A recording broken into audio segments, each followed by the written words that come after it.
आपल्या सर्वांचे स्वागत आहे। आज आपण डिजिटल फसवेगिरीपासून वाचवण्याचे मार्ग समजून घेऊया। आज आम्ही तुम्हाला डिजिटल विश्वातील अशा धोक्यांबाबत सांगू जे आपल्या नकळत आपणास नुकसान पोचवू शकतात। ही माहिती लक्षपूर्वक ऐका आणि आपल्या सुरक्षिततेसाठी त्याचा अवलंब करा।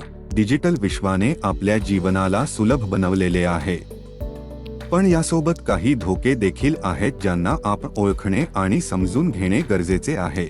डिजिटल फसवेगिरी म्हणजे काय?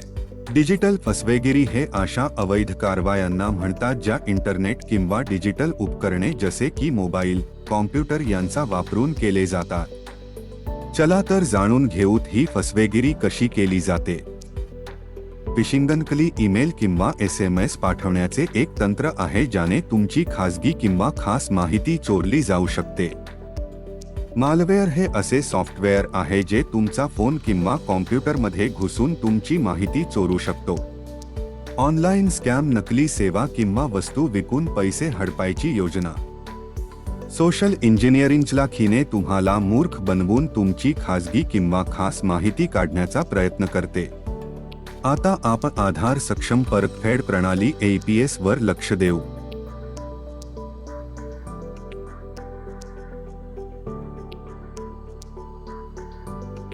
ही एक सुविधा आहे जी आपल्या गावामध्ये परतफेड किंवा व्यवहाराला सोपे बनवते, परंतु याद्वारे देखील फसवेगिरी होऊ शकते।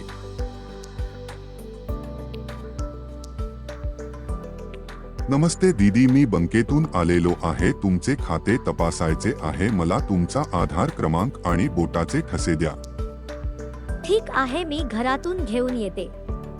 आशा, तुझ्या लक्षात आहे का आपल्याला सांगितले होते की कोणताही बँकवाला तुमची खाजगी माहिती मागत नाही। यात धोका होऊ शकतो। अरे, यात काही अडचण नाही। तुम्ही मला माहिती द्या, मी सर्व सांभाळून घेईन। पण बँकवाले तर असं करत नाही। अरे ठीक आहे दीदी, मी निघतो।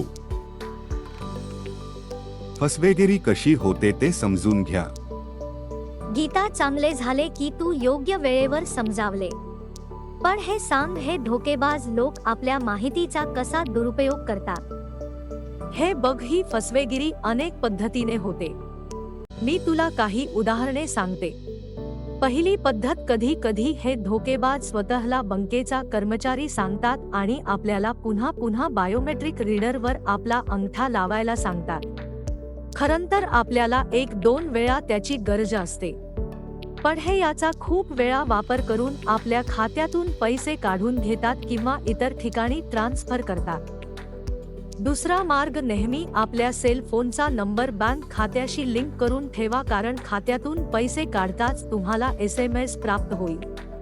नंबर लिंक नसल्याने तुम्ही अशा फसवेगिरीस बळी पडू शकता। तिसरा मार्ग, काही धोकेबाज काही नर्म पदार्थ जसे की मऊ रबर किंवा मेणासारखा त्यावर आपल्या अंगठ्याचा ठसा घेतात। जेव्हा आपण एखाद्या योजनेत नोंद करीत असतो, नंतर ते त्याच ठशाचा वापर करून फसवेगिरी करतात। हे तर फारच भयंकर आहे। आपल्याला अजून सतर्क राहायला हवे। बिलकुल, आपल्यालाही नेहमी लक्षात ठेवायला हवे की आपली खाजगी माहिती कुणालाही देऊ नये आणि कोणी जर असे करत असेल तर त्वरित बँकेची संपर्क साधला पाहिजे। तुम्ही बघितलं की सतर्क राहून आपण कसे डिजिटल फसवेगिरीपासून वाचू शकतो। चला काही महत्त्वपूर्ण सुरक्षा उपायांच्याकडे लक्ष पुरवू। कधी पण आपली खाजगी माहिती जसे की आधार क्रमांक, पिन किंवा पासवर्ड कुणालाही सांगू नका। अनोळखी लिंक किंवा संदेश यावर क्लिक करू नये। आपल्या सेल नंबरला कायम बँक खात्याशी जोडून ठेवा। तर काही संशयास्पद वाटले तर त्वरित आपल्या जवळच्या बँकेशी संपर्क साधा। नेहमी सावध रहा आणि आपले मित्र आणि परिवार यांना याविषयी जागरूक करा। लक्षात ठेवा, सतर्कता हीच सुरक्षा। धन्यवाद आणि लक्ष ठेवा।